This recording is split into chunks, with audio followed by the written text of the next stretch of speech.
BX1 +, l'invité de Fabrice Grosfilet. Voilà, on va parler de complètement autre chose. Maintenant, on va parler d'un événement festif, en tout cas qui devrait être festif, c'est Plaisirs d'hiver. Bonjour Delphine Houba. Bonjour. Vous êtes l'échevine de la culture et des grands événements de la ville de Bruxelles. Plaisirs d'hiver, pour l'instant, c'est maintenu. Est-ce qu'il faut croiser les doigts ou est-ce que vous nous dites on organisera Plaisir d'hiver quoi qu'il arrive? Alors pour le moment, Plaisir d'hiver est maintenu. La ville de Bruxelles confirme sa volonté de l'organiser. Mais évidemment, nous restons en contact permanent avec les autorités compétentes et on suit évidemment l'évolution du virus. Est-ce que ce qui a été décidé par le comité de concertation la semaine dernière vous permet d'organiser Plaisir d'hiver? Théoriquement, ça commence à la fin de la semaine. Hein? Oui, tout à fait. Donc on organise et on lance Plaisir d'hiver ce vendredi 26 novembre. Et donc la décision du comité de concertation autorise l'organisation des événements de masse, y compris les marchés de Noël, mais à deux conditions, l'application du Covid Safety Kit et le port du masque obligatoire. Alors, il y a une grande difficulté à Bruxelles, c'est que je pense que vous aviez opté pour un plaisir d'hiver relativement étendu en termes géographiques cette année pour éviter les grandes concentrations. C'est-à-dire qu'on va plus se retrouver comme il y a une dizaine d'années, tous serrés sur la grande place autour du sapin, avec les chalets autour. Donc il y avait déjà une migration vers la place Sainte-Catherine, vers la place de la Monnaie, etc. Aujourd'hui, cette année, Plaisir d'hiver va se faire sur quel périmètre?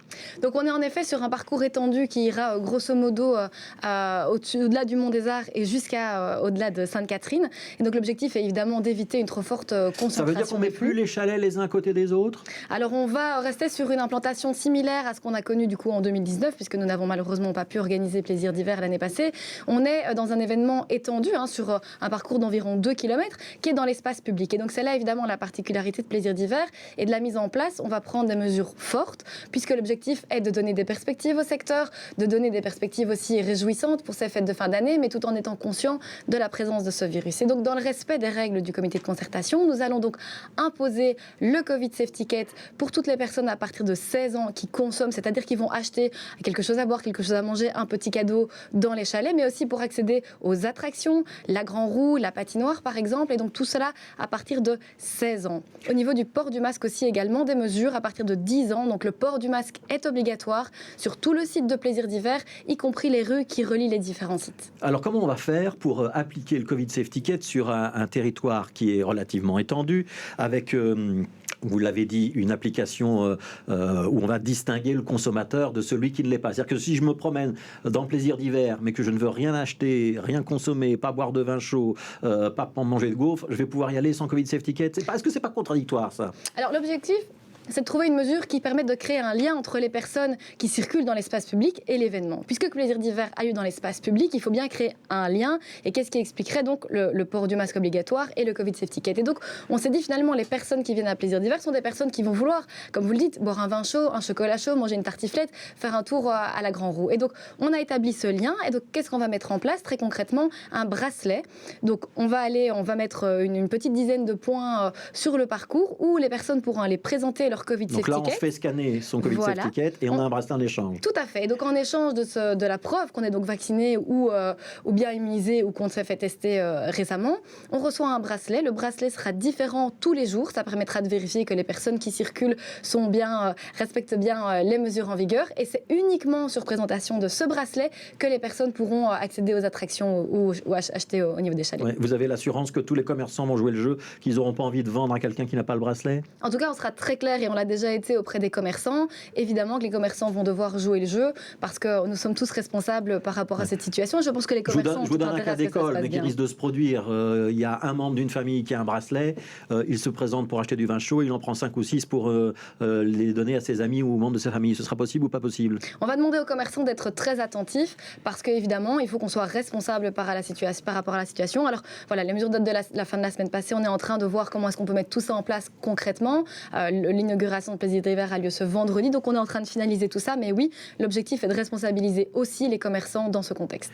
Il y aura de la présence policière pour s'assurer que tout se passe normalement. Et s'il y a malgré tout trop de foule et qu'on observe que le port du masque n'est pas tout à fait respecté, comment on fait? Alors la police sera présente. Nous avons aussi déjà décidé de renforcer les équipes qui encadrent Plaisir d'hiver. Nous avons du personnel qui est présent en permanence sur le site pour gérer justement les flux, anticiper la concentration et qui sera là aussi, évidemment, pour vérifier au respect des mesures en vigueur. Alors, on revient au festif, peut-être pour être un petit peu plus positif. Vendredi, comment ça se passe? Est-ce qu'on a, comme tous les ans, une parade sur la Grand Place et un jeu de lumière qui est présenté pour la première fois vendredi soir? C'est comme ça que ça va se passer? Oui, absolument. Vendredi, inauguration avec parade, avec illumination du sapin aussi, qui a été décoré ce week-end et qui est bien arrivé sur la Grand Place. Ah, donc un sapin de proximité, puisqu'il vient de Vilbec cette année. Ah oui, il n'est jamais venu d'aussi près, donc d'un rayon de 10 km. Et j'insiste aussi sur ce point, c'est un sapin qui devait de toute façon être abattu, puisqu'il était dans le jardin de particulier, et 10 arbres seront replantés pour compenser cette coupe. Ce sera quoi vendredi sur la Grand Place? À quoi on doit s'attendre, parce que chaque année c'est un petit peu différent, les illuminations. Alors cette année, les illuminations, je laisse un petit peu de surprise justement pour le public, mais je rappelle que le thème de cette année, c'est le train et les voyages, et donc notamment la décoration du sapin qui est en ligne avec cette thématique, et toutes les attractions, les installations et tout ce qui sera immersif sur le parcours sera en lien avec cette thématique. Donc ça commence vendredi, c'est toutes les demi-heures, c'est ça? Les illuminations sur la Grand Place? Oui, pour éviter justement que le public reste trop longtemps, et ça permet qu'il y ait un roulement. Et c'est jusqu'à début janvier, donc il ne faut peut-être pas se précipiter le premier jour si on n'a pas envie d'être dans la foule. On est quand même un petit peu inquiet, Delphine Houbat. On se dit qu'il va y avoir un autre comité de concertation. Pour l'instant, les chiffres sont toujours à la hausse. Il faut envisager que dans 15 jours, 3 semaines, il y ait un tour de vie supplémentaire. Et dans ce cas-là, vous seriez obligé à la ville de revoir votre copie ou pas? Alors cette crise du Covid nous a appris à y aller pas à pas et à considérer la situation constamment. Et donc nous sommes, comme je l'ai dit, en contact permanent avec les autorités, la ville gère des hôpitaux, donc on suit la situation. Le comité de concertation, il a donné son accord à la manière dont vous organisez les choses pour l'instant, avec les bracelets? Donc le comité de concertation n'est pas habilité à valider ce type de mise en place, mais nous l'avons concerté avec la région, et donc on est bien en ligne de ce que le comité de concertation a autorisé, et on a bien concerté la région sur la mise en place de ces mesures, oui. Est-ce qu'il y aura d'autres activités pendant l'hiver à Bruxelles? Est-ce qu'on peut dire que par exemple le 31 décembre, il y aura quelque chose?